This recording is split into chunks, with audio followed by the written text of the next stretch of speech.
how do we actually cultivate customer loyalty? Well, the great Mikel is going to tell you exactly how to do that today through the content you produce. Stay tuned. This episode of Keeping It Real is brought to you by Real Geeks. How many homes are you going to sell this year? Do you have the right tools? Is your website turning soft leads into interested buyers? Are you spending money on leads that aren't converting? Well, Real Geeks is your solution. Find out why agents across the country choose Real Geeks as their technology partner. Real Geeks was created by an agent for agents. They pride themselves on delivering a sales and marketing solution so that you can easily generate more business. Their agent websites are fast and built for lead conversion with a smooth search experience for your visitors. Real Geeks also includes an easy-to-use agent CRM. So once a lead signs up on your website, you can track their interest and have great follow-up conversations. Real Geeks is loaded with a ton of marketing tools to nurture your leads and increase brand awareness. Visit realgeeks.com/keepingitrealpod and find out why realtors come to Real Geeks to generate more business. Again, visit realgeeks.com/keepingitrealpod. And now, on to our show.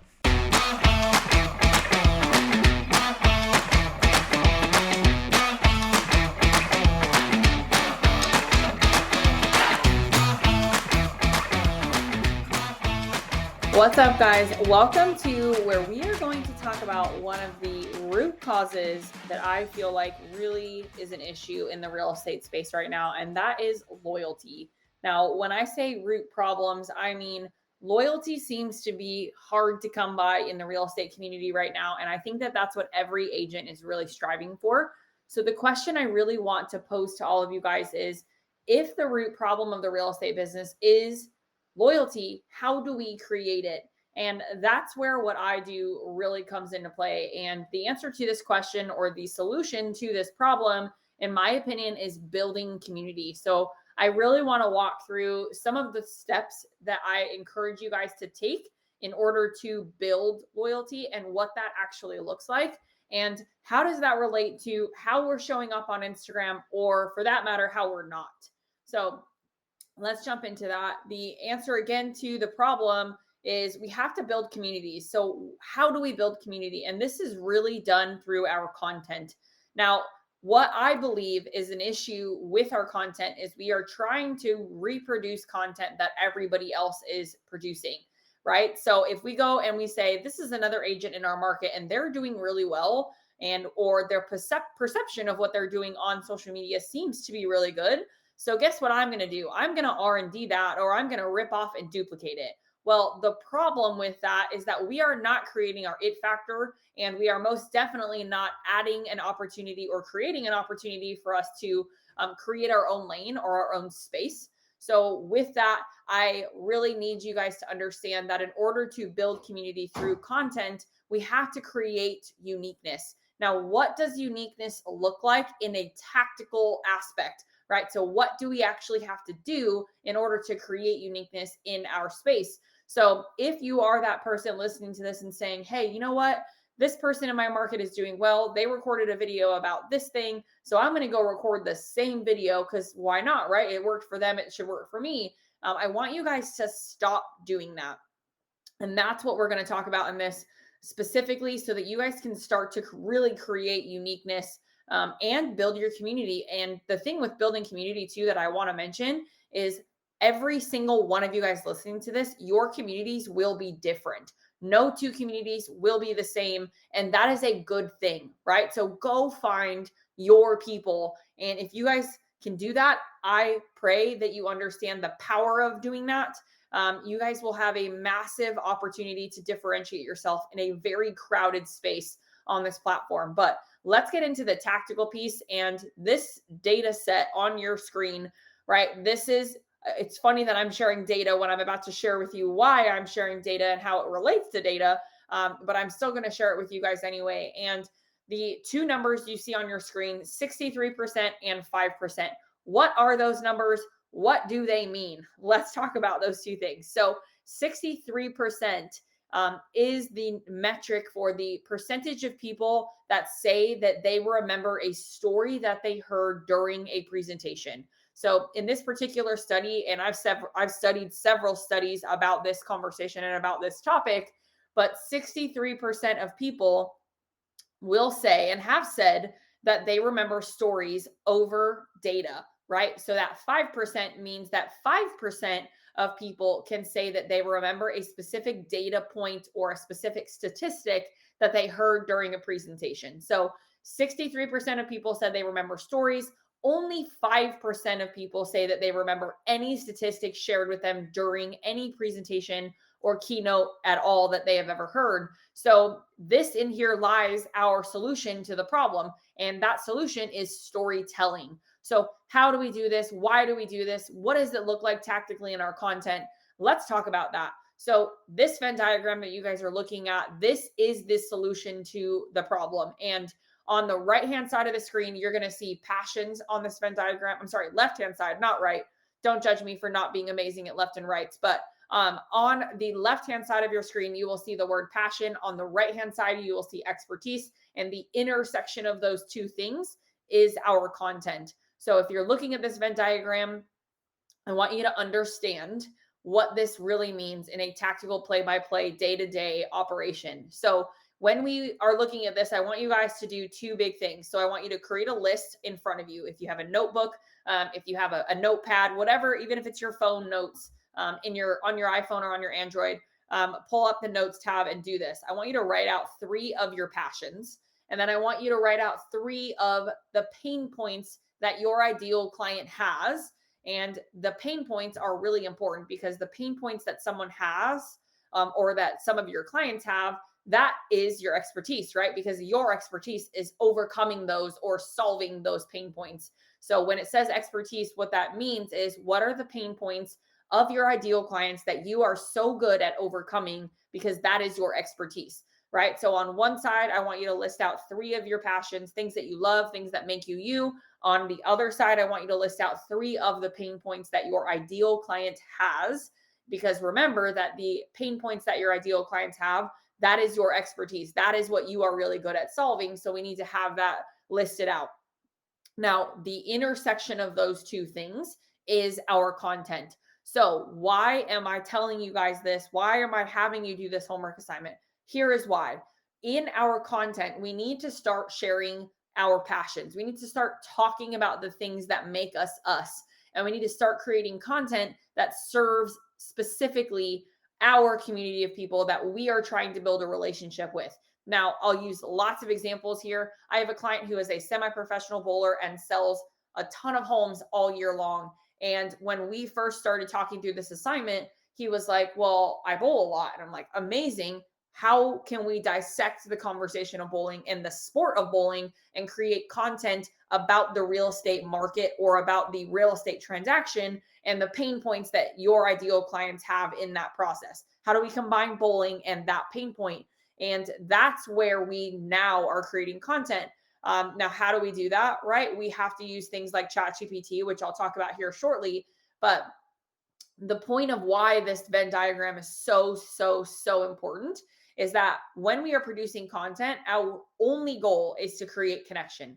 That is it. Our only goal, I'll repeat that, is to create connection. We need someone to consume our content and say, me too, or dang, that is awesome, or wow, I had no idea that somebody could tell a story about bowling and how that would then subliminally relate to real estate or buying and selling.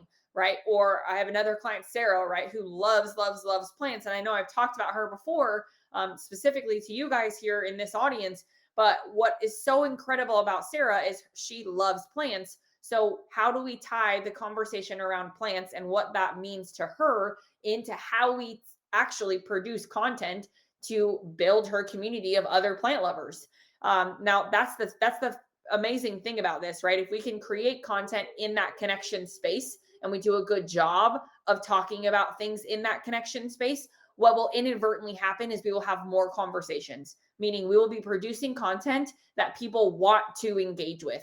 That is the key. So if you are looking at other people's content and you're saying, wow, that video got 5,000 views, that's awesome, cool. But is that person having conversations? Is that person having people reach out and creating messages back and forth with them? Is that person actively outbound prospecting through their platform? talking to people that they don't know around this plant conversation to scale it or amplify the opportunity that presents itself?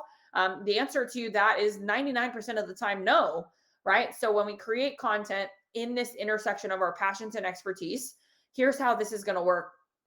So you have your list of 3 passions, you have your list of your 3 expertises, aka your 3 pain points that your ideal clients have that you are so good at solving. And what we're going to do is we're going to use ChatGPT to come up with content in that intersection space or in that overlap space. So we will ask ChatGPT very candidly, can you create an analogy between X passion and X pain point?